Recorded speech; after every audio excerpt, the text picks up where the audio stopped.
경주에서 전학을 왔다는 귀신 붙은 저주받은 아이. 김수민이 학교에 도착했을 때 학교 분위기는 이미 엉망이었다. 성희의 죽음은 김수민이 이미 학교 측에 알렸다. 학교 측에서 쓸데없이 말을 돌리는 걸 사전에 방지하기 위함이었다. 이미 알고 있으니 쓸데없이 숨기려 하지 말라는 경고인 셈이었다. 교무실에선 손가락을 입안에 넣고 씹어댔던 혜은이 조퇴를 요구하고 있었다. 담임인 박현우는 곤혹스러운 표정으로 그런 혜은을 달랠 뿐이었다. 김수민은 교내에서 한시도 떠나지 않으며 상황을 살피는 의경을 불렀다. 김형철 수경이었다. 무슨 일이야? 송혜은한테 배달된 도시락 반찬이 사람 손가락이었습니다. 도시락. 보관하고 있습니다. 김수민은 새삼스레 장승익의 추리에 감탄했다. 학생주임을 죽인 범인과 동일범이라면 범인은 다음 희생자에게 메시지를 보낼 것이라는 예감은 적중했다. 그렇다면 다음은 송혜은이라는 말인가? 조퇴하겠다고 저러는 거야? 예. 조퇴한다고 결정나면 순찰차로 따라가며 엄호하라고 해. 예. 아참. 교육부에서 이 학교를 방문한답니다. 교육부. 예. 임시 유교령을 내리는 방안에 대해서 논의한답니다. 벌써 한 학교에서 3명이나 죽었으니까요. 임시 유교. 예. 그 기간 동안 교육부 감사에 들어가고 특별한 사유가 있다고 판단될 경우 폐교시킨다고 엄포가 대단한데요. 알아봐야겠군. 어차피 장영사님이 알아서 하실 거지만 세상은 급하게 돌아가고 있었다. 빈틈이라곤 없는 듯 보였다. 다음 날 각 조간신문 사회면에 S여중에 대한 기사가 실렸다. 한반에서 2명 살해. 그부들 넋 길어 서울009 S여중 3학년 7반. 빈 책상 위에 또 국화가 놓였다. 두 번째 국화였다. 전학 온 지 하루 만에 살해당한 이예림 16세 양에 이어 일주일도 지나지 않아 이성이 16세 양도 사체로 발견된 것이다. 불과 일주일 사이에 2명의 그부를 잃은 7반 학생들은 충격에 휩싸여 있으며 경찰은 학교 주변 불량배에 대한 검문 검색을 강화하며 인근의 경찰 병력을 증원 배치했다. 이성희 양의 담임인 박현우 교사는 성인은 성적은 중위권이었으나 평소 밝은 성격과 모범적인 학교 생활로 그부들에게 인기가 많았다라며 제자의 죽음을 아쉬워했다. 한편 7반의 또 다른 학생 김선영 16세 양이 실종되어 반 친구들 걱정을 사고 있다. 평소 친하게 지냈다는 송혜은 16세 양은 잇따른 친구들의 사망과 실종에 침울한 목소리로 선영이만큼은 제발 무사했으면 좋겠다라는 심정을 피력했다. 학교재단 측은 참으로 안타까운 일이 학교에서 일어나고 있다라며 조속하고 빠른 해결을 바랐다. 한편 서울교육청은 모든 서울 시민이 실종된 김선영 양을 찾는 데 힘을 모아야 할 것이라고 지적하며 이딴 사고로 면학 분위기를 조성하지 못하고 있는 S여중에 대한 임시 유교를 고려하고 있다. 기사 옆에는 책상에 올려놓은 국화화분과 침통한 표정을 짓고 있는 학생들의 얼굴이 사진으로 나왔다. 또 선영의 얼굴이 작은 사진으로 따로 처리되어 있었다. 경찰청. 좋군. 엉터리 기사지만 성과는 있을 거야.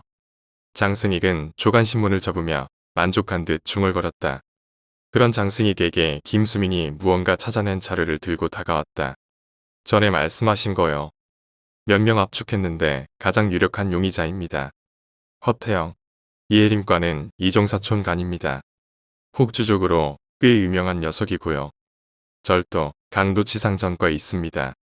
선영의 실종 시기와 이 친구의 실종 시기가 일치합니다. 실종? 예. 워낙 집 밖으로 잘 돌아다니는 친구이긴 합니다만 최근에 마음을 잡고 검정고시를 준비했다고 합니다. 최근 6개월간 처음으로 집을 나간 시기가 선영의 실종 시기와 꼭 맞아떨어집니다. 유력하군. 그렇습니다. 같이 붙어 다니는 애들이 있을 거 아냐? 찾고 있습니다. 복주할 때 무더기로 입건된 경력이 있습니다. 같이 폭주 뛰던 애들 중 태영의 학교 선후배, 몇몇 친구들을 중심으로 연락 중입니다. 오케이. 기동대항시 대기하라고 해. 캐치한 것 같습니까? 거의. 도망갈 데 없어. 장승익은 확신에 찼다. 이제 선영이를 잡을 일만 남은 것 같았다. 혜은이한테 동생이 있어. 동생. 초등학교 1학년짜리 남자애야. 터울을 크게 하면 아들을 낳는다는 말이 있잖아. 그래서 8년 터울인데 혜은이도 자기 동생은 끔찍이 아껴. 그래. 학교에 경찰이 많다고. 피로가 그러더군. 접근할 틈이 없다고. 혜은이한테도 접근하기 힘들겠지. 그렇지. 다른 애들도 마찬가지야. 그럼 혜은이 동생한텐 접근하기 쉽겠지. 하하, 인연 진짜 당돌하네. 방법이 있다더니 그거였어. 어떻게 생겼는지 알기나 해. 알아. 한번 본 적 있어. 내가 혜은이한테 잡혀서 끌려갈 때 빛이 잘 스며들지 않는 아지트였다. 어둠 속에서 드러나는 선영의 얼굴 윤곽은 말을 할 때조차 조각상처럼 굳어 있었다. 난 내키지 않아. 태영이 고개를 저었다. 내키지 않아? 그래. 난 무식한 놈이라 얘는 이, 눈에는 눈이야. 하지만 엉뚱한 애들을 끌어들이는 건 내 타입이 아냐. 마음에 안 들어. 그래서 시발 내 말대로 하자니까. 그냥 오토바이 타고 지나가면서 부리기만 하면 돼. 너도 봤잖아. 성희인가 그년 골통 깨버리는 거. 그런 식으로 그냥 머리통 깨서 죽이면 돼. 어렵게 생각할 거 없다고. 선영의 얼굴에 드리워진 그늘이 걷어지는가 싶더니 이내 선영의 얼굴이 태양의 눈앞에 나타났다. 병이라도 든 듯 창백한 얼굴과 무표정은 새벽길 어둠 속에서 쓱 나타나는 처녀 귀신 같았다. 아 시발년이 너 그 표정 짓지 마. 놀랬잖아. 선영의 입술이 실룩였다. 태영은 입을 다물었다. 태영을 바라보는 선영의 눈빛은 먹이를 노리는 맹수 같은 고요함과 살기를 띠고 있었다. 교육부에서 나오셨습니다. 3학년 7반 담임인 박현우는 교장실 문을 열었다. 교육부 감사가 그의 뒤에 서 있었다. 아, 어서 오십시오. 교장은 감사를 맞아들였다. 최상환입니다. 예, 감사 나오신 겁니까? 그렇지요. 학교 재단 쪽에도 감사 들어갔고, 그리고 사회적 이슈가 되는 학교이므로 엄격한 감사가 이뤄질 것입니다. 보는 눈이 워낙 많으니까요. 그러니 혹시 인맥이나 돈으로 입막음을 시키려는 시도는 처음부터 포기하는 게 좋습니다. 아예. 교장은 처음부터 기습을 당하고 당황했다. 최상한 감사는 뭐라 대답을 못하는 교장을 잠시 바라보더니 다시 입을 열었다. 오늘자 조간신문에 흥미로운 기사가 났더군요. 우선 그 기사가 정확한 기사인지 아닌지부터 살펴봅시다. 정말 이성희가 모범생이고 송혜은이 김선영과 친했는지 무슨 말씀을 하시는지 모르겠군요. 신문에 난 그대로입니다. 우리도 듣고 있는 바가 있습니다. 최대한 학교 측에 협조하겠습니다만 아무래도 살필 건 살펴야겠죠. 최상하는 낭패상을 띠고 있는 교장을 힐끔거렸다. 아참, 송재호라는 서울시 의원한테 구조를 요청하지 마십시오. 예. 아마도 교장 선생님께서는 무슨 일만 생기면 송 의원한테 전화를 하는 걸로 아는데 아닙니까? 무슨 소리요? 불쾌하다는 듯 교장이 정색을 했다. 하지만 최상하는 멈추지 않았다. 아니면 놀라실 거 없지 않습니까? 왜 그렇게 놀라시죠? 교장은 아랫 입술을 윗입 밑으로 감아 넣었다. 최상하는 지금 자신을 조롱하고 있음이 틀림없었다. 3학년 7반. 송혜은. 너 학교 나왔네. 자리에 앉은 혜은을 보고 현정이여 분단해서 버지듯 달려왔다. 그럼 내가 성이 그년처럼 겁먹고 못 올 줄 알았어? 넌 거 봤나? 미경이는 오늘 안 왔어. 웃긴 내가 어제 화장실에서 겁줬잖아. 나한테 죽을까봐 겁난 거겠지. 너 진짜 아무렇지도 않아. 당연하지. 밖에 봐. 경찰들 쫙 깔렸잖아. 우리 등하교 할 때 경찰들 호송해주지. 난 원래 차 타고 학교 오지. 겁 날게 뭐가 있냐고. 대단하다 너. 나도 이제 독이 올라. 어디 한번 해보라지. 누가 이기나. 내 몸에 털끝 하나 건드릴 수 있을 것 같아. 혜은의 목소리엔 힘이 담겨 있었다. 어떤 위험도 능히 이겨낼 것 같았다. 성당 안은 텅 비어 있었다. 다만 앞쪽에 목줄을 쥔 수녀 한 분이 두 눈을 꼭 감고 기도를 하는 중이었다. 미경은 자신의 발자국 소리가 천장에 부딪혀기를 파고드는 걸 느끼며 기도하는 수녀를 향해 나아갔다. 인기척을 느꼈는지 수녀가 고개를 들었다. 그리고 의아한 눈길로 미경을 바라보았다. 몇 년 전에 이 성당을 다녔었어요. 미경은 수녀의 옆에 앉았다. 어릴 때라 기억도 나지 않아요. 그러면서 미경은 씁쓸한 미소를 지었다.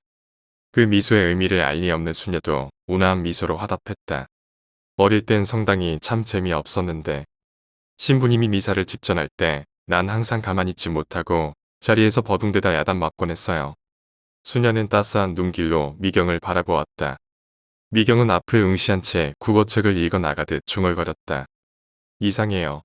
왜 힘들고 지칠 땐 그렇게 따분한 종교를 찾게 될까요? 수녀는 미경의 어깨에 가만히 손을 올렸다. 미경이 고개를 돌렸다. 눈엔 눈물이 고여 있었다. 왜 그런지 아세요? 입에서 물기 어린 목소리가 새어나왔다. 수녀는 그저 미소 지은 채 어깨만 두드려 주었다. 그러더니 이내 펜을 꺼내 들어 성경 갈비로 쓰는 하얀 종이에다 무언가를 쓰기 시작했다. 용기를 내세요. 그리곤 미경을 향해 밝게 웃었다. 미경은 그런 수녀를 의아하게 바라보았다. 말하지 않는 수행이라도 있는 거예요? 다시 수녀가 빠르게 펜을 눌렸다. 전 농아예요. 농아. 수녀는 어깨를 으쓱하며 아무렇지도 않은 듯 웃었다. 왜 수녀를? 탁자에 부딪히는 펜이 경쾌한 리듬을 타며 글씨를 만들어갔다. 성모님을 찾는 사람은 자매님처럼 힘든 사람들이 많아요. 그분들에게 전 하나의 기호가 돼요. 무슨 말씀이세요? 다른 사람들이 생각하는 신체적 장애조차 축복이 되는 메시지예요. 알 것 같아요. 미경은 그렇게 말하고 다시 고개를 돌려 앞을 바라봤다. 그러더니 도저히 거짓말이라고는 생각할 수 없는 낮고 슬픈 목소리로 입을 열었다. 저 사람을 죽였어요. 수녀의 펜이 바닥에 떨어져 떼구르고 굴러갔다. 진짜로요. 환상도 아니고 상상도 아니고 정말로 죽였어요. 침묵이 흘렀다. 기도하세요. 바닥에 떨어진 펜을 주워들은 수녀가 다시 글을 써서 미경의 눈앞에 내밀었다. 그럼 용서받을 수 있을까요? 수녀는 미경의 고개를 손으로 부드럽게 잡아 돌렸다. 그리고 미소를 짓고 고개를 끄덕였다. 왜 용서받아야 해요? 신 앞에서 우린 모두 형제자매예요. 살인자도 가족만은 이해하고 용서하며 면회도 가잖아요. 아버지는 자식을 용서할 수밖에 없어요. 그 짐은 아버지가 대신 질 거예요. 왜 내 짐을 대신? 고통에서 벗어나고 참회해서 내 자식이 올바른 길로 갈 수 있도록. 미경은 모르겠다는 듯 고개를 저었다. 눈물 한 방울이 뚝 떨어졌다. 사람을 죽이고 참회하지 않으면 지옥에 가겠죠. 수녀는 고개를 끄덕였다. 자살을 해도. 다시 수녀는 고개를 끄덕였다. 그럼 선영이는 지옥에 갈 거예요. 난 그 애를 만나야 해요. 수녀는 알 수 없다는 듯 눈동자의 의문을 품고 미경을 바라보았다. 고마워요.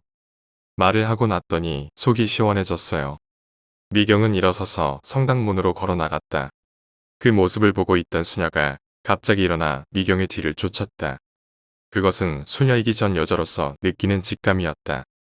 빠른 걸음으로 나가는 미경의 평온한 표정. 그것이 불안했다. 멈춰요, 멈춰요. 수녀는 외쳤다. 제발 멈추라고 가슴속 깊이 외치고 있었다. 하지만 수녀의 목구멍은 끝내 열리지 않았다.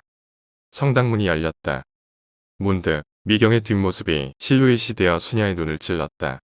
그 모습이 오히려 수녀를 멈추게 했다. 수녀는 멍한 표정으로 활짝 열린 문 앞에 동상처럼 우뚝 선 미경을 바라보았다. 미경은 한동안 그렇게 서 있었다. 바깥을 살피는 모양이었다. 무엇을 봤을까? 미경의 고개가 수녀를 향했다. 조금 전에 슬픈 눈동자는 어느새 입가에 스며든 미소와 잘 어울리는 따스함을 빼고 있었다. 안녕. 엷은 입술이 들썩이고 다치는가 싶었다. 순간 미경은 휘익 몸을 돌려 앞으로 뛰쳐나갔다.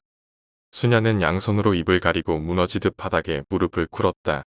그리고 그 순간 미경은 질주하던 트럭에 부딪혀 하늘로 솟구쳤다. 성당 밖에서 사람들의 비명소리가 들려왔다. 동시에 차량의 급정거 소리가 마른 하늘을 찢었다. 바닥에 떨어진 미경의 몸뚱이를 미끄러지던 트럭의 타이어가 터뜨렸다. 마치 고무풍선이 터지는 듯한 소리였다. 그렇게 찢어진 미경의 배는 내장을 쏟아내었다. 터진 고무풍선처럼 하늘거리던 백가죽이 껌처럼 트럭 타이어에 들러붙었다.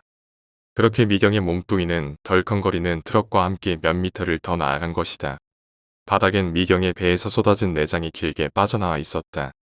검붉은 피는 도로에 누군가가 커다란 붓칠을 한 듯 일직선상으로 그어져 있었고 미경의 머리는 금방이라도 끊어질 듯 등 쪽으로 꺾어져 덜렁덜렁거렸다.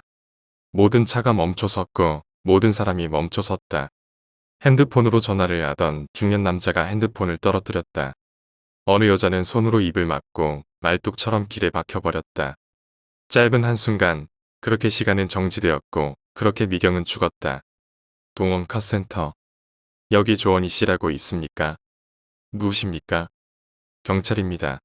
김수민입니다.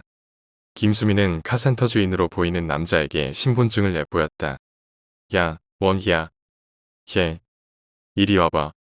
한참 자동차 아래에서 스패너와 복스를 들고 작업을 하던 조원희가 얼굴에 기름을 묻힌 채 달려왔다. 조원희 씨. 걔, 제가 조원희입니다. 김수민입니다. 경찰청에서 나왔습니다. 허태영이라고 아시죠? 태영이요? 요즘은 별로 연락이 없는데 허태영이 갈 만한 곳은 없습니까? 그 자식 사고 쳤습니까? 1년 전까진 같이 폭주 뛰었습니다만 녀석이나 나나 이젠 맘 잡았는데요. 사고 쳤습니다. 중학생을 유괴한 것 같습니다. 아침에 신문 보셨습니까? 신문은 잘 안 봅니다. S여중 사건. 아, 그건 압니다. 아침 뉴스에도 나오던데요. 한 반에서 둘이 죽고 또 한 명은 실종되고 아마 석간에는 그와 관련하여 허태영의 얼굴이 나올 겁니다. 예. 실종된 김선영을 허태영이 유괴한 것 같거든요. 정말입니까? 예. 무슨 일인지는 모르겠습니다만 모든 정황을 봐서 유력합니다. 유괴된 김선영을 생각해서라도 뭔가 짚히는 게 있으면 말씀해 주십시오. 그놈이 그럴 놈은 아닌데 거참. 짚히는 바가 없습니까? 글쎄요, 사실이라면 도와드려야죠. 저보다는 필요란 놈이 잘 알 겁니다. 그래요? 김수민은 속으로 쾌재를 불렀다. 이제 얼마 남지 않았다. 송민우. 민우는 누가 자기를 부르는 소리를 듣고 고개를 돌렸다. 어디선가 본 듯도 하고 못 본 듯도 한 여학생이었다. 누구? 나 너네 누나 친구잖아. 전에 본 적 있잖니? 기억 안 나는데. 민우는 고개를 갸웃거렸다. 초등학교 1학년. 아직은 어린아이였다. 어디서 본 것 같긴 한데 어디서 봤는지 기억이 나지 않았다. 하지만 나쁜 누나 같지는 않았다. 누나랑 같이 안 갈래? 오랜만인데 맛있는 거 사줄까? 나 차 타고 학원 가야 되는데. 차? 학원 차 기다리는 거야? 내가 학원에 데려다 줄게. 과자 싫어? 아니 좋아해. 그래, 그럼 누나랑 같이 가자. 학원에는 내가 데려다 줄게. 응. 민우는 고개를 크게 끄덕였다. 기분이 좋은 듯 천진한 아이 특유의 까르르거리는 웃음이 입에서 새어나왔다. 카센터. 조원희는 피로에게 전화를 걸었다. 피로냐? 이 자식도 학교 안 가고 땡땡이지? 응? 무슨 일이냐고? 그게 말이다. 태영이 얘긴데. 너 태영이하고 연락되면 말 좀 전해줘. 조원희는 김수민의 눈치를 살폈다. 김수민은 걱정 말라는 듯 제스처를 취하며 계속하라고 손을 돌렸다. 순간 조원희의 외침이 폭발했다. 도망치라고 해. 경찰이 찾고 있어. 무슨 짓이야? 김수민이 급히 전화기를 빼서 들었다. 여보세요? 여보세요? 뚜. 뭐 하는 짓이야? 화가 치솟았다.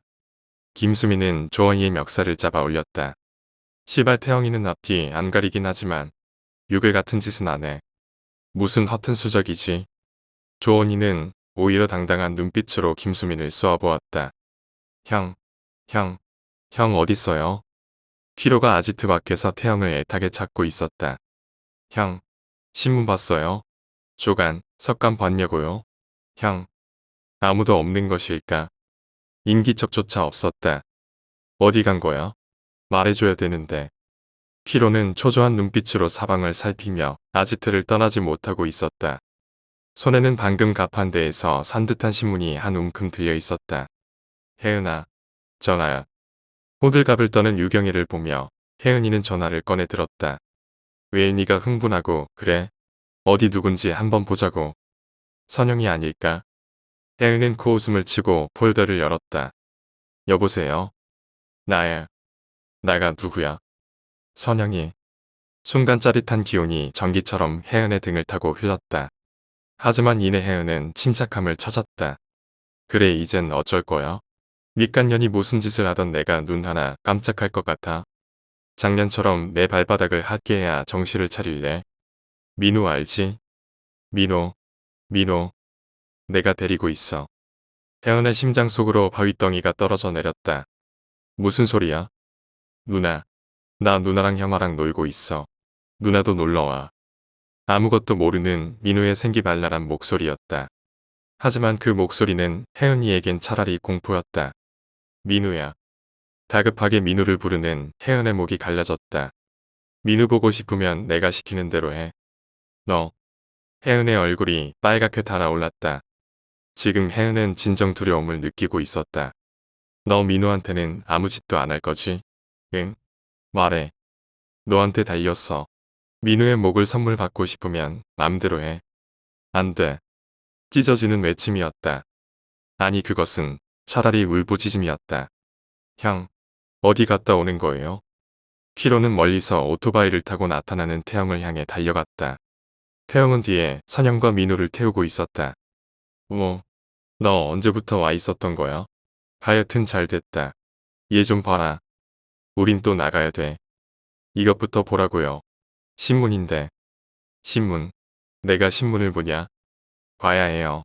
이건 조간이고 이건 석간인데 여기 기사 난 거요. 이게 뭐야? 예. 뭐야 이거? S여중의 피급. 경찰 수사가 닥 잡은 경찰은 이혜림 양의 외사촌인 허태영 20세의 신원 확보에 주력하고 있다. S여중의 잇따른 사고와 허태영이 관련되어 있다는 제보를 접수하고 수사망을 좁히는 중이다. 허태영은 절도, 강도치상 등 임의전과 사범이며 소년원 출입 경험이 있다. 이혜림의 부친인 이상학 씨는 태영이와 혜림은 어릴 때 무척 친한 사이였다며 허태영이 사건에 연루되어 있지 않을 것이라는 의견을 나타냈다. 하지만 경찰은 오히려 그러한 증언으로 미루어 볼 때 허태영이 이혜림의 죽음에 대한 복수를 불특정 다수에게 하는 것이라고 추정하고 있다. 경찰은 이혜림 양의 죽음은 동네 불량배의 우발적 사례로 보고 있으나 이후 S여중의 살인사건은 허태영의 잘못된 복수심이 빚어낸 것으로 보고 수사에 총력을 기울이는 중이다. 한편 실종된 김선영 역시 허태영이 유해했을 가능성이 큰 것으로 보고 있으며 김선영의 어머니 최선미 씨는 딸의 생사라도 확인할 수 있으면 좋겠다며 오열했다. 학원 폭력을 추방하자는 운동을 벌이고 있는 학교를 지키는 사람들 회장 성인구 씨는 허태영은 위험한 인물로 보인다라면서 걱정했다. 이런 시발 무슨 개소리야. 내가 무슨 전과 사범이야. 이것은 엉터리 아냐. 그게 중요한 게 아니에요.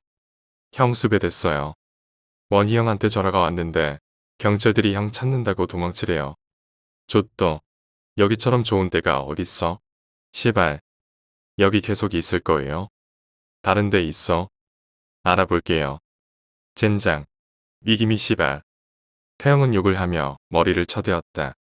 조금 전까지 생글거리며 웃고 있던 민호가 눈을 동그랗게 뜨고 그런 태영을 바라보았다. 이런 씹새끼가 눈가를 파버릴까? 뭘 쳐다보고 지랄이야? 태영의 험한 소리가 민우의 순진한 눈망울을 두려움으로 바꾸어 놓았다. 민우는 조금 전까지 잘 놀던 태영의 변화를 이해할 수 없었다. 금세 울음이 터졌다. 이 족같은 새끼가 신경 사납게. 민우의 울음은 태영의 신경을 자극했을 뿐이었다. 태영은 민우를 덜렁들어 올려 바닥에 둥둥이 쳤다. 그리고 공포에 질린 민우를 발로 밟았다. 하지마. 선영이 급하게 태영을 가로막았다. 혜은이 데리러 가야잖아. 태영은 어깨를 으쓱했다. 누가 뭐래? 야, 키로. 너 이 새끼 울면서 신경 거슬리면 목 따버려. 예. 입 다물고 얌전히 있으면 라면이나 부셔 먹이던가. 어딨는 줄 알지? 예. 우리 갔다 오마. 갔다 오고 난 뒤에 생각하자. 하이 봤으면 누가 누군지 모르겠지? 민우의 바지춤에서 오줌이 흘러나오고 있었다. 누나야. 경찰청. 무슨 소리야? 혜은이가 없어졌다니. 병력들 뭐했어? 장승익은 책상을 내리치며 고함을 질렀다. 학교에 상주하던 의경이 비상을 걸어왔다. 혜은이가 따돌렸습니다. 어디로 갔는지 모르겠습니다. 야 이 개새끼야. 빨리 찾아. 장승익의 입에서 욕이 튀어나왔다. 언론 플레이를 한 후 시민제보가 잇따르는 등 수사가 유리해지고 있었다. 그런데 혜은이 경찰을 따돌리고 학교를 빠져나간 것이다. 혜은이 통화 내역 조사해봐.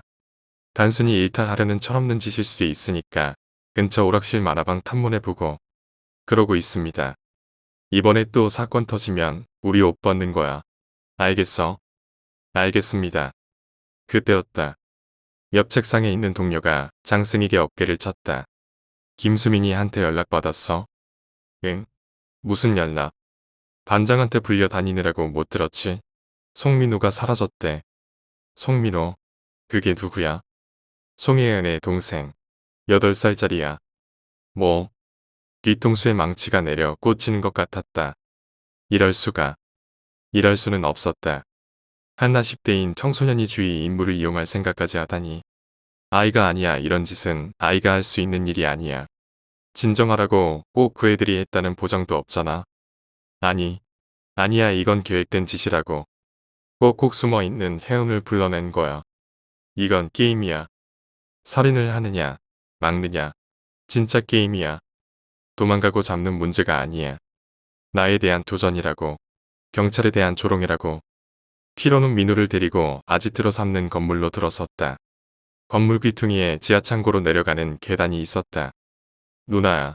누나야. 조용히 해. 피로는 빛도 들어오지 않는 컴컴한 지하창고에 민우를 던지듯 밀어넣고 밖에서 철문을 닫아 걸었다. 누나. 민우가 울부짖으며 고사리 같은 손으로 미친 듯이 철문을 두드려 대었다. 누나 누나. 민우의 자지러지는 외침이 비명처럼 피오의 귀에 들어왔다.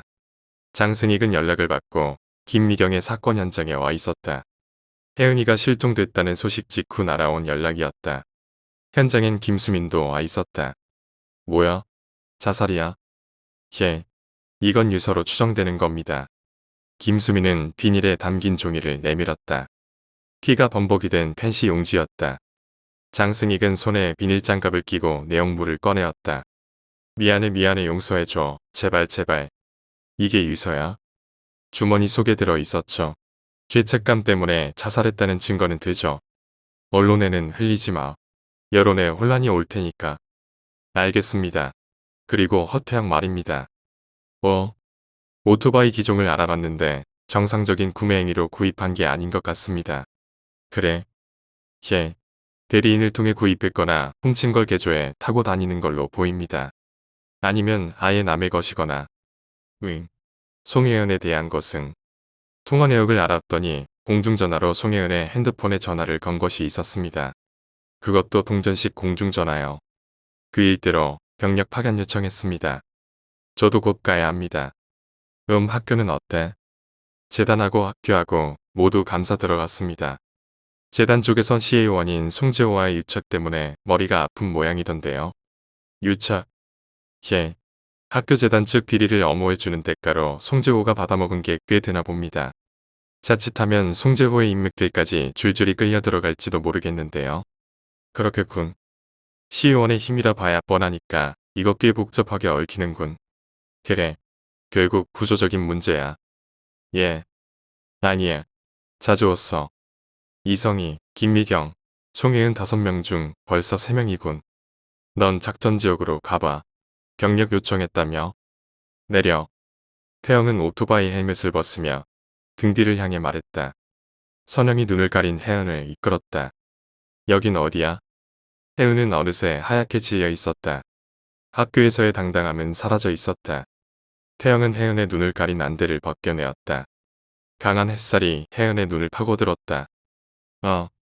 자기도 모르게 혜은은 팔을 들어 올려 눈을 가렸다. 대명천지에 햇빛 보기 힘들지. 죄 지은 연놈들은 햇빛 못 보지. 태영이 혜은을 비꼬았다. 민우는 어딨어? 그 앤 이제 풀어줘. 태영이 혜은의 고개를 손가락으로 들어 올렸다. 민우는 어딨어? 혜은의 떨리는 목소리를 흉내낸 태영은 갑자기 웃음을 터뜨렸다. 마침 건물 안에서 피로가 나오고 있었다. 애는 지하에 가뒀는데요. 그래, 지하라. 태영은 무슨 생각이 났는지 혜은의 코앞에 자기 코를 맞댈 정도로 혜은에게 고개를 내어 밀었다. 그리고는 속삭이듯 말했다. 지하에 가뒀대. 혜은의 울대가 출렁였다. 침을 삼킨 모양이었다. 떨고 있니? 내가 무서워. 눈빛을 보니 떨고 있는데. 어디 선영이만 있으면 별거 아닌데, 그렇지. 내가 있으니까 무섭지. 태영은 혜은의 주위를 돌며 이죽거렸다. 혜은의 귓가에서 태영이 뽑았다 넣는 나이프 소리가 맴돌았다. 혜은은 꼼짝도 할 수 없었다. 그렇게 굳어버린 혜은의 뒤에 태영이 섰다. 혜은은 이내 자신의 목덜미 너머로 뱀처럼 넘어오는 태영의 팔을 느낄 수 있었다. 혜은의 귓가에 바싹 입을 갖다 댄 태영이 속삭이듯이 위협했다. 내가 혜림이 가슴에서 꼭지를 잘라냈다지. 저 꼭지 말이야. 너도 그렇게 당해야지. 태영의 손이 혜은의 가슴 위에서 꼼지락거리기 시작했다. 혜은의 몸이 가을 바람에 흩날리는 단풍잎처럼 진동했다. 중세치고는 크군. 키도 크고 몸도 글래머야. 그래서 그동안 내가 짱 먹었니? 태영의 속삭임은 심판자의 울림처럼 잔인했다. 혜은은 공포를 느끼고 있었다. 생각을 잘못한 것일까? 민우란 말의 앞뒤 가리지 않고 선영이가 시키는 대로 나왔던 자신이 원망스러웠다. 동생한테 갈까? 태영이 혜은에게서 떨어지며 혜은의 등을 쳤다. 장승익은 다시 김미경의 사체가 넘어간 인근 병원으로 자리를 옮겼다. 학교는 감사가 떠있고 배치된 병력이 많아 사실상 안전지대였다. 그렇다면 제발로 학교를 나간 송혜은을 찾는 것이 경찰의 급선무였다. 김수민은 통화 내역상 마지막으로 송혜은에게 전화를 발신했던 공중전화 인근을 수색하는 책임을 맡았다. 김수민은 파견된 병력을 모아놓고 지시를 내렸다. 잘 들어. 요즘 휴대폰 때문에 공중전화 부스 거의 철거되었다는 거 알고 있지? 거의 한 개 작전 지역에 많아야 두세 군데에만 공중전화가 있어. 용의자들이 범행 장소에서 벗어나서 공중전화를 이용했다 하더라도 한계가 있다는 얘기야. 공중전화 부스를 찾기조차 힘드니까 그것도 동전식은 말이야. 그리고 송혜은한테 전화를 건 시간. 송혜은이 학교를 나간 시간을 봤을 때 용의자들은 이 공중전화 부스에서 멀리 떨어져 있지 않은 곳에 은신하고 있다는 얘기가 된다. 기동대 병력들의 눈빛이 매섭게 타올랐다. 김수민의 일장연설이 효과적인 듯했다. 그렇다면 용의자들이 은신할 수 있는 곳은 이곳 작전 지역에서는 단 3군데뿐이야. 부도난 건설 현장, 천막촌, 폐가 모두 인적이 드물지. 3개조로 나누어서 치고 들어간다. 예측이 틀리지 않았다면 3군데 중 1군데에서 반드시 용의자를 발견할 것이다. 알겠나? 예. 김수민은 직접 파견된 기동대 1개소대를 3개조로 나누고 탐색구역을 정해주었다. 그리고 자신은 1조를 이끌고 부도난 건설 현장으로 향했다. 청소년 수련장을 짓담한 곳으로 대지는 넓었고 숲은 깊어 은신 1순위인 곳이었다. 혜은은 지하창고 안으로 던져졌다. 누나. 혜은을 본 민우가 목이 째져라 외치며 달려들었다. 태영이 그런 민우를 잡아 올렸다. 어디? 나. 민우는 발버둥 치며 태영을 향해 팔을 휘둘렀다. 그래. 나 줄까? 태영은 손에서 힘을 뺐다. 뭐 하는 거야? 나 두란 말이야. 바닥에 물건처럼 팽개쳐진 민우를 보고 혜은이 소리쳤다. 민우는 바닥에 엎어진 채 또 울음을 터뜨렸다. 그앤 풀어주란 말이야. 혜은이 앙칼지게 소리쳤다. 태영이 그런 혜은의 긴 머리를 낚아채었다. 그건 내 맘이야. 이년아. 혜은이 긴장하며 숨을 골랐다. 말이 틀리잖아. 내가 왔으니까 민우는 놔줘. 지금은 안 돼. 유령처럼 구석에 서 있던 선영이가 나섰다. 그렇지? 제가 안 된대. 왜 안 돼? 경찰이 너무 많으니까 또 나갈 수 없어. 민우를 풀어줘. 혜은이 비명처럼 고함쳤다. 이런 샹년이. 태영이 엎어져 있는 민우의 복부를 발로 걷어 올렸다. 민우는 키잉하는 강아지 소리를 내더니 태영의 발끝에 걸려 30cm가량 허공으로 치솟았다 바닥에 떨어져 굴렀다. 민우의 새근거리는 숨소리에 고통이 배어났다. 또 떠들어봐. 이 새끼 죽는 꼴 보고 싶으면 너나 이 새끼 한마디만 더 해봐. 태영이 혜은의 머리에서 손을 떼며 차갑게 내뱉었다. 혜은은 입을 다물었다. 정말로 민우를 죽일지도 모른다. 그때 누나야. 눈치 없는 민우가 고통스러워하며 다시 누나를 찾기 시작했다. 안 돼. 말하지 마. 혜은이 애원하듯 외쳤다. 누나와 집에 가고 싶어. 누나야. 민우야.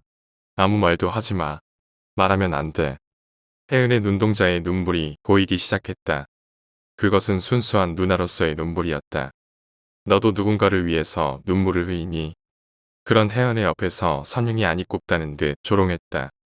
선영아, 내가 잘못했어. 내가. 마침내 혜연이 바닥에 주저앉으며 무너져 내렸다. 혜연은 양손으로 머리를 감쌌다. 어깨가 부들부들 떨려온다. 하염없는 눈물이 떨어져 내렸다.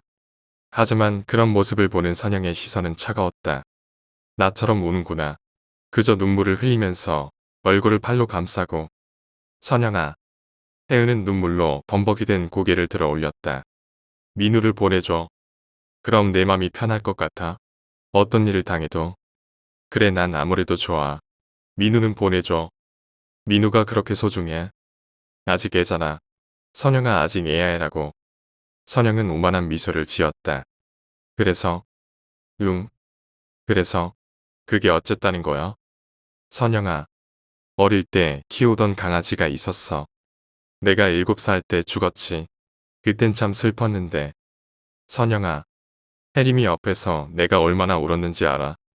선생님들한테 내 얘기를 했을 때 내가 얼마나 서글펐는지 알아? 아무도 믿어주지 않았어. 나만 나쁜 애가 되었다고. 선영아. 내가 고통스러워하는 걸 보는 게 기뻐. 혜은은 고개를 떨궜다. 선영은 그런 혜은을 보더니 민우를 안아 올렸다. 내가 날 보며 그랬던 것처럼. 뭐 하려는 거야? 걱정되나 보지.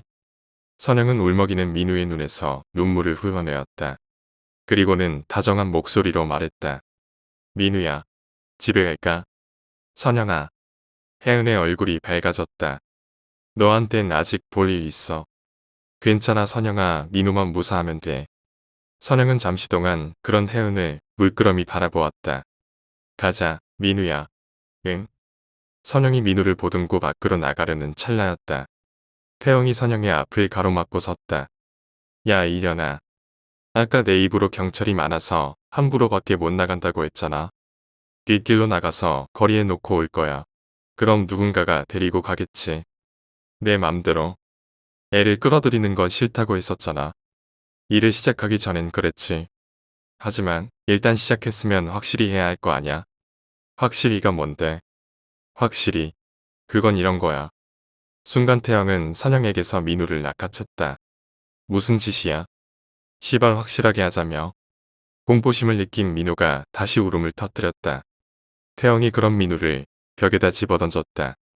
이렇게 하자고. 민우의 몸이 벽에 부딪혀 떨어졌다. 안 돼. 혜연이 비명을 내질렀다. 하지만 태영은 멈추지 않았다. 버려진 헝겊피명을 주워 들든 민우를 들쳐 올린 태영은 혜연의 눈앞에 민우를 에어 밀었다. 잘 봐. 어린애는 뼈가 약해. 무슨. 태영은 양손으로 민우의 머리를 잡았다. 민우는 벽에 던져진 충격 때문인지 축 늘어져 달랑거릴 뿐이었다. 태영은 양손을 비비듯이 민우의 머리를 손바닥 사이에서 흔들어 대었다. 잘 봐, 이 새끼 아직 숨쉬고 있는 거. 지 알아서 어둡지. 하지만 보일 거야. 배가 올라갔다 내려갔다 하는 거. 그만해. 잘 보라고, 어린애가 얼마나 약한지. 태영은 양팔에 힘을 주며 민우의 머리를 압박해 갔다. 민우는 고통을 느꼈는지 눈을 치떴다. 그리고선 태영의 손에 잡힌 머리를 자신의 손으로 감싸려고 버둥대었다. 누나. 고통스러운 울부짖음은 여리고 연한 어린아이의 목구멍을 찢었다. 누나야. 민우의 입에서 붉은 핏방울이 넘치기 시작했다. 태영은 더더욱 손에 힘을 가하며 바둥대는 민우의 머리를 양손으로 조여갔다. 양손 안에 충분히 들어오는 아이의 작은 머리였다. 민우의 두개골이 으스러지는 소리가 들렸다. 안 돼. 하지마. 선영이 외쳤다.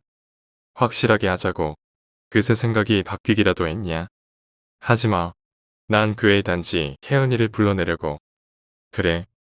딴 연놈들은 아무렇게나 죽여도 되고 어린애는 풀어줘야 하는 거였니? 왜 이래? 너도 다른 애들 끌어들이는 거 싫어했잖아. 아까 말했지?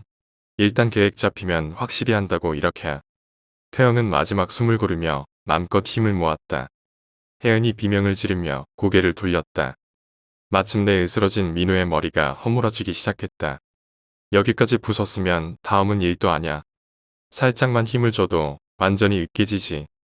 태영은 혜은이 들으라는 듯 큰 소리로 말했다. 혜은은 손으로 귀를 막으며 고개를 세차게 흔들었다. 누나. 민우의 마지막 외침이 터졌다. 태영은 그 순간 사정없이 민우의 두개골을 깨뜨렸다. 아이의 살이 허물어져 질퍽대는 소리가 사방을 때렸다. 이게 내 동생이야. 태영은 혜은이 앞에 으깨진 민우를 내던졌다. 혜은은 눈을 감은 채 고개를 좌우로 가로저을 뿐이었다. 혀는 말을 잃었고 눈은 시력을 상실했다. 가슴속에서 심장이 펄떡펄 뛰었다. 선영이는 그런 혜은의 모습에서 언젠가 자신의 모습을 그려내었다. 와우, 사람 머리가 터지면 이렇게 되는구나. 태영은 호기를 부렸다. 그 소리가 귓가를 맴돌수록 혜은은 두 손으로 귀를 틀어막으며 바들었다. 야야, 눈 뜨고 봐야지. 응? 태영은 진동하는 혜은의 몸뚱이에서 한쪽 팔을 억지로 떼어냈다. 아! 혜은이 기겁하며 몸을 움츠린다. 가까이 오지마. 혜은의 힘겨운 말이 채 끝나기도 전이었다. 태영의 머리가 숙여지는가 싶더니 어느새 혜은의 코에 맞닿았다. 아! 오지마, 오지마. 오지마. 혜은은 발악했다. 울부짖었다. 절규했다. 널 어떻게 죽일지 알아? 굶겨 죽일 거야. 알아? 태영은 바지 뒷춤에서 땀에 적은 손수건을 꺼내 들었다. 그리고는 손수건을 대각선으로 접어 땅바닥에 펼쳤다. 민우의 헝클어진 두개골이 눈에 들어온다. 태영은 바닥에 굴러다니는 돌을 주워 민우의 머리통을 내려찍었다. 그런 후 손으로 두개골의 틈을 찾아 후벼 파내었다. 질긴 살껍질이 머리뼈에 달라붙은 채 찢겨나갔다. 얼마의 시간이 지난 후 태영은 민우의 뇌를 손안에 한 움큼 움켜쥐고 떼내었다. 태영의 손가락 사이로 순두부처럼 부서지는 어린애의 뇌조각들이 흩어지며 새어 나갔다. 무슨 짓을 하는 거야? 선영은 고개를 돌리며 말했다. 자신의 가슴속도 뛰고 있었다. 제갈 물려야지. 수 틀리면 전연이 혀를 깨물지도 몰라. 제갈. 그래. 태영은 민우의 뇌를 손수건이에 흩뿌렸다. 그리곤 천천히 말아 올린 후 혜은에게로 다가갔다. 혜림이 입안에는 젖꼭지를 넣어줬다지. 어디 내 입안에는 동생 고기를 넣어주지. 어린애는 보약이야. 알아? 손수건 때문에 씹지는 못하겠지만 키맛이 꽤 짭짤할걸.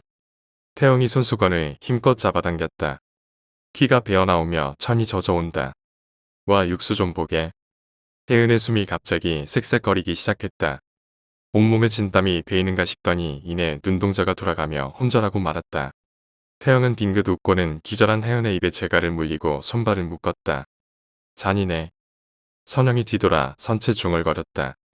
시발년이나 부추길 땐 언제고 내가 사람 죽이고 썰 땐 어디에 홀려섰지. 정신 차리고 남이 죽이는 거 보니까 차마 못 보겠지. 사실이야. 그래서 어쩌겠다는 거야? 혜은이 살려줘. 모르겠어. 그럼 쓸데없는 소리 씨부리지 말라고. 여차하면 너도 회 죽일 수 있어. 여차하면 너도 회 죽일 수 있어. 그 말이 선영의 심장에 박혔다. 선영은 어깨를 떨었다. 한기가 느껴진다. 오싹하다. 시의원님. 뭐야? 너희들은. 송재호의 사무실에 깔끔하게 양복을 빼입은 남자가 뒤에 정복경찰 몇 명을 데리고 나타났다. 검찰에서 나왔습니다. 검찰? 너 검사야? 이 새끼들. 무슨 꼬투리 잡으려고? 용돈 떨어졌어? 검찰에 있지? 한상민이라고 검사장이 있을 거야. 그 친구한테 내 얘기해. 송재호는 한껏 거드름을 피웠다. 검사는 침착했다. 죄송하지만 그분은 징계 중입니다. 뭐야? 함께 가주셔야겠습니다. 성일재단 비리에 연루되어 있더군요. 뭐야? 이것들이. 야, 이 자식아. 내가 누군지 알아? 너 검사한 지 몇 년 됐어? 아직 초짜라서 모르는 모양인데. 검사는 뭔가를 송재호의 눈앞에 들이밀었다. 자꾸 말씀하시면 강제 연행하겠습니다. 여기 영장입니다. 순순히 따라오시는 게 남 보기에도 좋지 않겠습니까? 요거 봐라. 그렇잖아도 딸이 실종됐다고 해서 경찰 닥달하던 참인데 너네들이 날 건드려? 오냐 좋다. 가자. 가자고. 아주 너 옷 벗겨줄 테니까. 니까진 놈이 내 털 하나 건드릴 것 같아? 분위기를 잡으려는 듯 송재호는 주먹으로 책상을 치며 소리질렀다. 하지만 검사는 조금도 흔들리지 않았다. 참고로 말씀드리면 이수진 차관보, 조계영 비서관, 나상진 법원장 등은 모두 내부 감사 들어갔습니다. 이 일격은 적중했다. 송재호는 순간 흠칫하며 돌덩이처럼 굳었다. 뭐? 젊은 검사는 가볍게 목례를 했다. 송재호는 멍한 표정으로 한동안 그렇게 서 있었다. 정지. 수련회 장소를 탐색하던 김수민은 숲풀 속에서 오토바이 타이어 자국을 발견했다. 김수민은 손으로 자국을 더듬으며 냄새를 맡았다. 지나간 지 얼마 되지 않았어. 이 근처에 누군가 있다는 소리지. 김수민은 수신호를 보냈다. 대원들은 몸을 낮추며 이동을 시작했다. 타이어 자국을 따라가니 오래지 않아 캠프 건물이 나왔다. 근방에는 오토바이 2대가 세워져 있었고 주위는 조용했다. 1조 침투 시작. 2조 엄호하고 1조 목표지 도착하면 2조 신속히 목표지로 이동한다. 김수민은 권총을 빼어들며 말했다. 대원들에게 총 같은 건 없었다. 그저 방망이 하나가 전부였다. 기껏해야 한 2명이야. 무장병력까진 필요 없을 거야. 김수민은 퍼뜩 불안감이 엄습했으나 애써 무시하고 앞장섰다. 무장병력을 동원하려면 전이경으로 구성된 기동대가 아니라 경찰 특공대가 필요했다. 태영은 문을 모두 닫아 걸고 선영, 피로와 함께 건물 안에 있었다. 표정들이 왜 그래? 형, 진짜 이래도 되는 거예요? 태영의 모습을 모두 본 피로가 눈치 보며 입을 열었다. 안 되지. 될 리가 있냐? 잡히면 사형감이야. 죄질이 안 좋잖아. 이제 어떻게 할 거야? 남은 2년 잡아 죽이러 가야지. 뭘 어떻게 해? 태영의 대답은 거침이 없었다. 그러나 오히려 선영은 우울한 듯 팔짱 아래로 머리를 묻었다. 야, 너 진짜 맥 빠지게 그럴 거냐? 신문에서는 순전히 내가 나쁜 놈이고 너도 내가 납치한 걸로 몰아붙이던데. 무슨 뜻이야? 선영이 고개를 들어 올렸다. 생각해봐. 지하에 쟤는 그렇게 내버려 둘 거예요? 두고 보자. 재밌는 게 생각나면 또 달라질 테니 참 알아본다는 것. 다른 아지트요. 애들 시켰어요. 좀 있으면 결과 가지고 애들 이리로 올 거예요. 그때였다. 꼼짝 마. 문이 활짝 열리더니 기동대원들이 쏟아져 들어왔다. 어차피 수련회장으로 쓰일 건물이었던지라 작은 광장처럼 넓은 곳이었다. 20명 남짓이 진입했지만 공간은 오히려 여유로웠다. 김수민은 정확히 태영의 정수리를 겨냥하며 섰다. 파일에서 보았던 태영의 얼굴이 틀림없었다. 허태영 살인 및 유괴 혐의로 체포한다. 태영은 힘겹게 눈꺼풀을 열었다. 아무것도 보이지 않았다. 문을 닫아버린 지하창고의 빛이 스며들 틈 따윈 없었다. 막연한 어둠은 그 자체만으로도 두렵다. 버둥거리던 혜은은 그제야 자신의 몸이 자유롭지 못하다는 걸 느꼈다. 입에는 재갈이 물리고 손은 뒤로 묶여 있었다. 발도 묶여 있는 것이 틀림없었다. 그제야 혜은은 자신의 입에 베이는 물기가 민우의 내수임을 느꼈다. 울음이 터진다. 자신의 울음이 사방을 울리고 다시 뒷전을 때려왔다. 그것은 마치 깊은 밤 잘못 들은 귀신의 울음처럼 처연했다. 워우와 이건 뭐야? 이건 뭐야? 태영은 2 손을 들어 올리며 러스레를 떨었다. 움직이지 마. 김수민은 경고했다. 의경 2명이 포승조를 들고 천천히 태영에게 다가갔다. 빠르군. 빨라. 요즘 짜박이들 정말 재빨라졌어. 온갖 잡새가 날아드네. 순간 태영은 옆에 있던 선영을 낚아챘다. 어느새 태영이 들고 다니던 나이프가 선영의 목덜미를 겨냥하고 있었다. 쥐춤. 순간적으로 일어난 일에 김수민은 주춤했다. 포승조를 들고 가던 의경 2은 흠칫하며 한 걸음 물러섰다. 가까이 와봐. 2년 죽는 거 보고 싶으면. 태영은 의기양양하게 외쳤다. 피로도 칼을 꺼내 들고 태영의 옆에 바짝 붙어섰다. 아니, 태영의 앞을 막아서고 있었다. 허태영. 둘이 같은 편인 걸 알고 있다. 쇼하지마. 와우, 그렇게 알고 있었니? 태영은 선영의 뒤로 자신의 몸을 가득 숨겨나갔다. 그 큰 키가 묘하게도 선영의 뒤에 가려지고 있었다. 그렇게 생각했다면 넌 경찰도 아니야. 한번 볼래? 응. 태영이 선영의 목에 댄 칼날을 그었다. 순식간에 선영의 목이 갈라지며 피가 흘러나왔다. 선영의 입에서 신음소리가 새었다. 허태영. 김수민이 당황하며 총을 고쳐 쥐었다.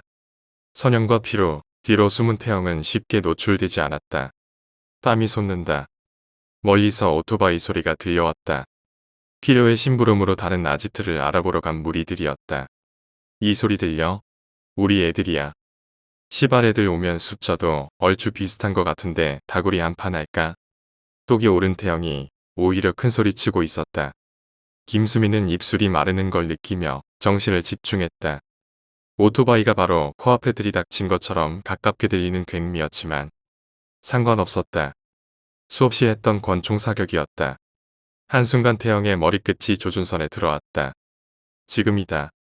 총이 격발되는 순간 태영에 아이들이 쏟아져 들어왔다. 이런 시발 짭새들. 몇 명 안 된다 쳐. 무언가 묵직한 것이 김수민의 뒤통수를 후려갈겼다. 퍽 하는 소리와 함께 김수민이 나뒹굴자 누군가 그의 총을 집어들었고 건물 안은 순식간에 아수라장이 되었다. 다 죽어버려. 태영이 발광했다. 태영이 마구잡이로 내지르는 총탄은 몇 명의 기동대원 가슴에 구멍을 뚫었다. 그렇게 쓰러져가는 대원들을 바라보는 피로의 눈이 감기고 있었다. 김수민이 태영을 향해 총을 쏜 순간 자신도 몸을 날렸던 기억이 났다. 목에서 신음이 새어나온다. 시야가 흐려졌다. 선영의 흐릿한 얼굴이 눈동자에 들어오는가 싶더니 불현듯 암흑이 덮쳤다. 이 개새끼들. 죽어. 죽어. 욕지거리, 비명소리, 살같이 찢어지는 소리. 피로는 어둠 속으로 빠져들어갔다. 문이 열렸다. 혜은은 고개를 돌렸다. 지하로 스며드는 희미한 빛마저도 부담스러웠다. 일어나. 내려온 사람은 태영이었다. 어깨에는 누군가를 둘러매고 있었다. 일어나. 지금까지와는 다른 우울한 목소리였다. 하지만 혜은은 일어날 수 없었다. 태영의 목소리와 실루엣. 그것만으로도 그는 무서운 존재였다. 태영이 어깨에 둘러맨 사람을 바닥에 떨어뜨렸다. 피로였다. 숨도 쉬지 않고 뻗어버린 피로를 태영은 물끄러미 바라보았다. 그러더니 혜은에게로 시선을 옮겼다. 제갈 풀어줄까? 태영의 두 손은 이미 혜은의 입을 틀어막은 손수건을 풀고 있었다. 혜은은 거친 숨을 토해냈다. 발도 풀었어. 일어나봐. 여전히 우울한 태영의 목소리였다. 혜은은 비틀거리며 몸을 일으켰다. 장소를 옮긴다. 태영은 혜은의 등을 밀쳤다. 혜은이 꼬꾸라질 듯 앞으로 나아갔다. 혜은은 계단을 올라서더니 물씬 풍기는 피비린 내에 고개를 돌렸다. 순진한 척 하지마. 우울하지만 비꼬는 태영의 목소리가 여지없이 혜은의 귓속을 파고들었다. 하지만 혜은은 바들거릴 뿐이었다. 시체 몇 구가 자신의 발 아래 뻗어 있었다.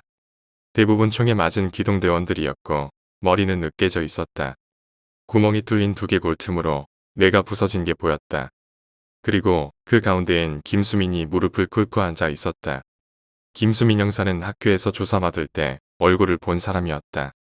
당당하게 앉아 있었지만 긴장한 모습이 역력했다. 허태영, 더 이상 도망갈 데는 없어.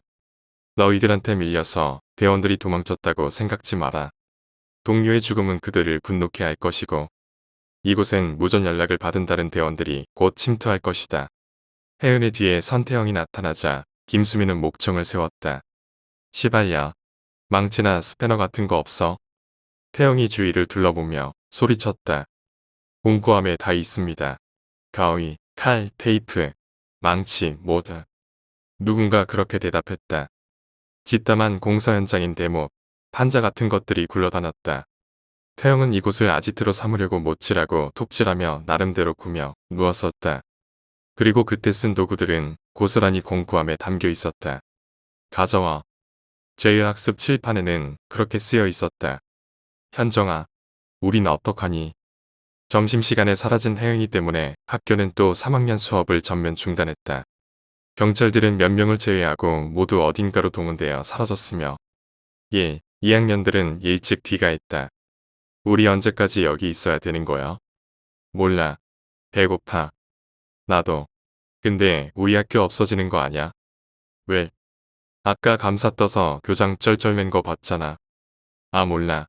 없어지든지 말든지 임시 유교령 내린다는 말은 들었는데 정말 모르겠다. 우리 어떻게 해야 돼?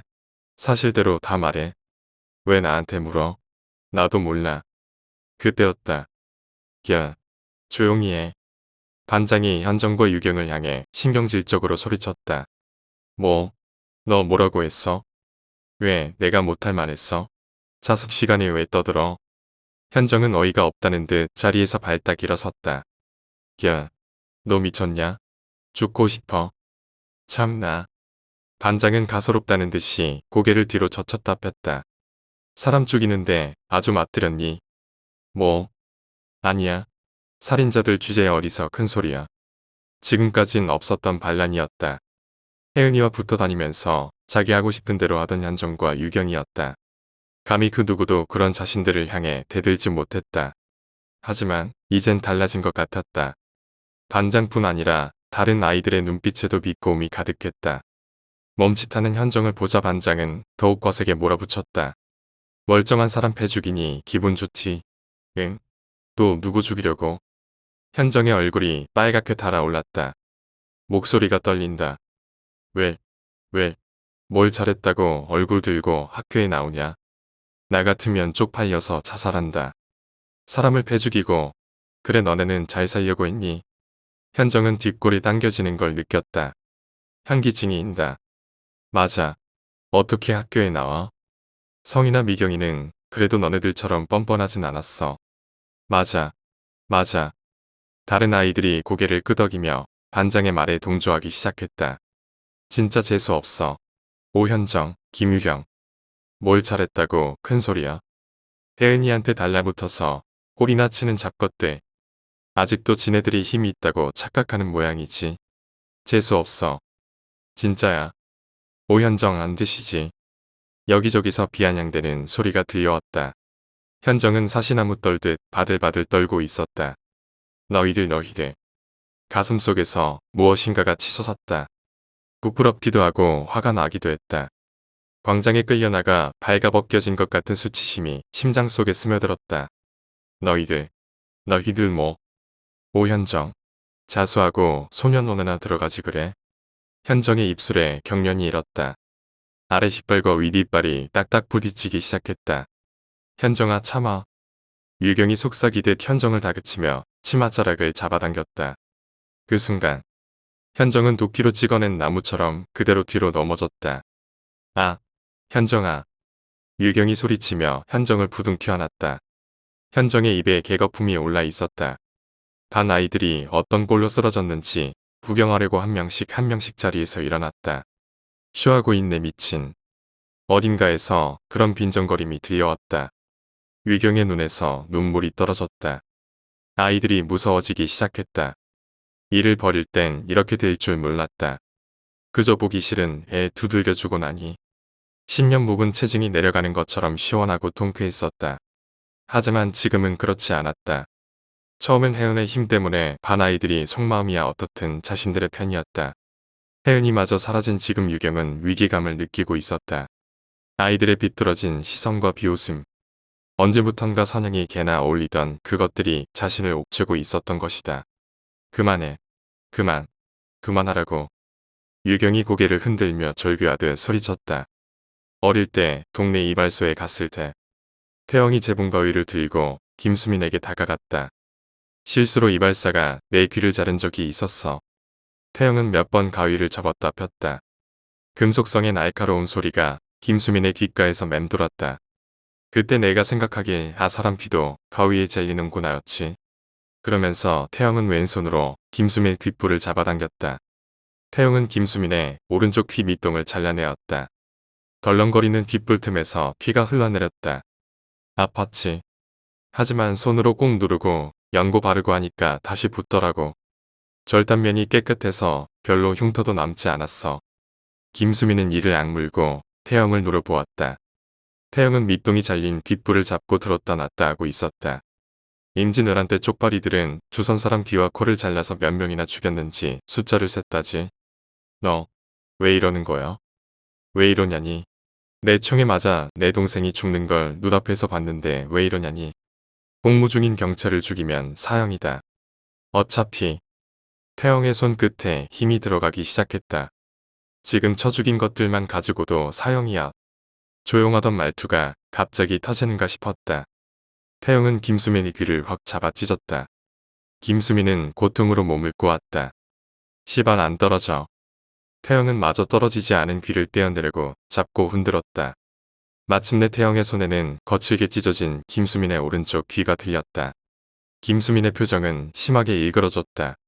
태영은 귀를 바닥에 버렸다. 고현은 화가는 자기 귀를 자기가 잘랐다며 이번에는 반대편 귀에 가위를 갖다 대었다.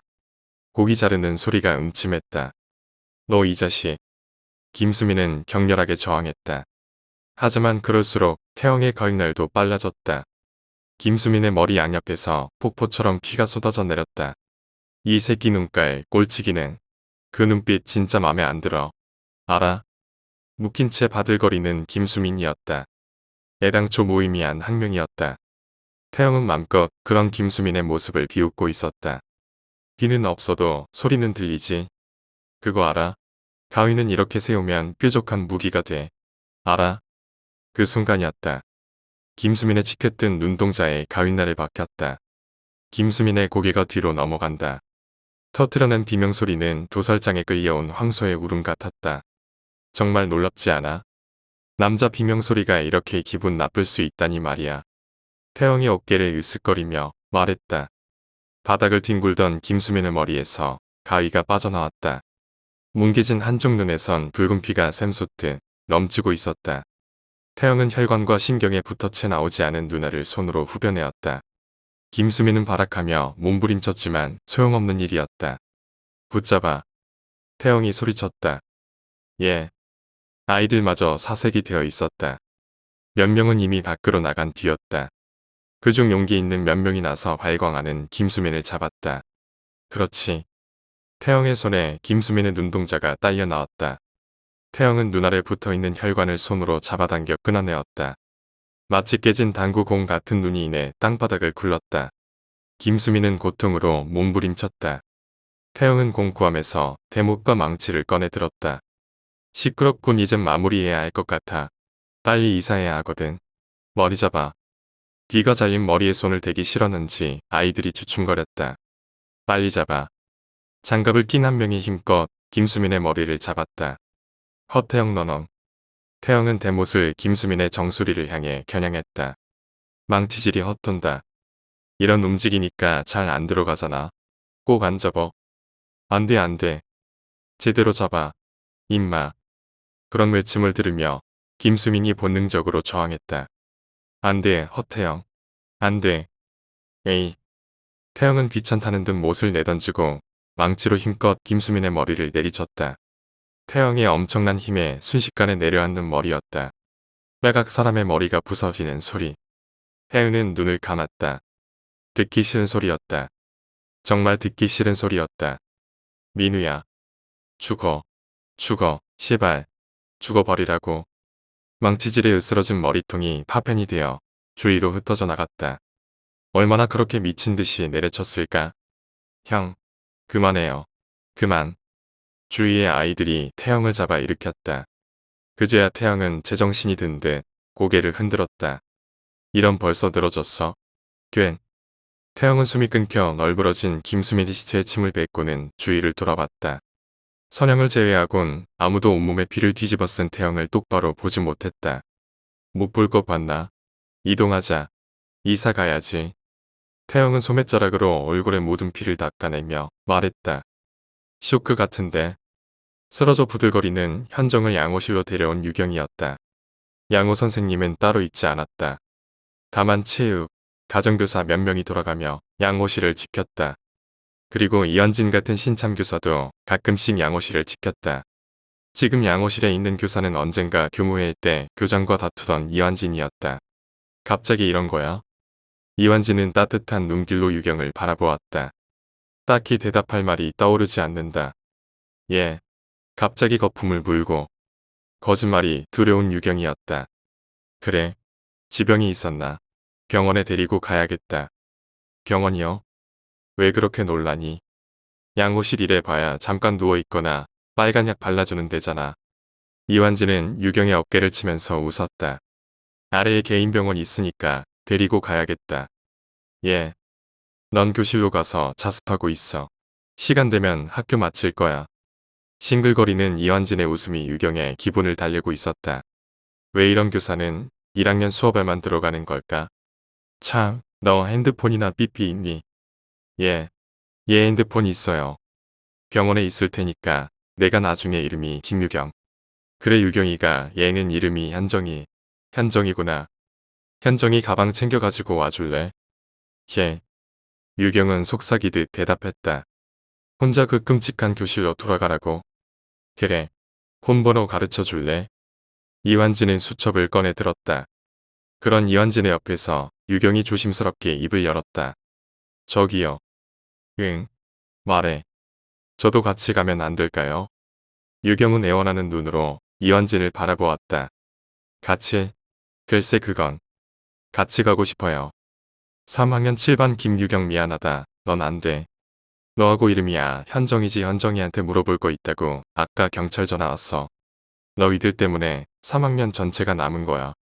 너희 둘만 따로 남기면 눈에 띄니까. 이완진은 아직도 거품을 꺽꺽 올리며 떨고 있는 현정을 안아들었다. 현정의 눈동자만은 살아있었다. 현정은 눈으로 유경을 걱정했다. 유경의 힘없는 모습이 처연하다. 오현정 가볼까? 이완진은 현정을 안아든 채로 양호실을 나섰다. 할 일 없이 유경은 그 뒷모습을 지켜보다가 교실로 올라갔다. 3학년 7반. 야, 어떻게 됐어? 현정이는? 유경이 교실로 들어서자 반장이 따지듯 물었다. 다른 아이들의 눈빛도 예사롭지 않다. 병원에 갔어. 입에서 말이 제대로 나오지 않았다. 병원엔 왜? 몰라. 데리고 갔어. 병원에 가야 한다면서. 누가? 아니 굽다는 표정으로 흘겨보는 반장의 눈빛이 부담스럽다. 이완진인가? 1학년 수업 들어가는 선생님이. 쉬어하더니만 성공했군. 오현정 그것도 꽤 앙큼해. 난 혜연이한테 달라붙어서 아양 떨 때 알아봤잖아. 너도 그랬어? 나도. 아이들의 빈정거림이 씹힌 가요 테이프처럼 헝클어지기 시작했다. 유경은 고개를 떨구며 조용히 자기 자리로 돌아왔다. 선영이 이런 기분이었을까? 사방 어디를 둘러보아도 보이는 건 자신을 향한 비웃음뿐이었다. 마치 들으라는 듯 큰 소리로 말하는 애들도 있었다. 눈과 귀를 막고 싶다. 뒤에서 유경의 뒤통수를 쳤다. 야, 김유경. 너 언제까지 버티고 있을 거야? 뻔뻔한 것도 정도가 있어야지. 맞아. 진짜 너 재수없게 군다. 그거 알아? 유경의 주위로 아이들이 몰려들기 시작했다. 자리에 앉아있는 애들도 유경을 향해 시선을 돌렸다. 왜 이래? 쳇.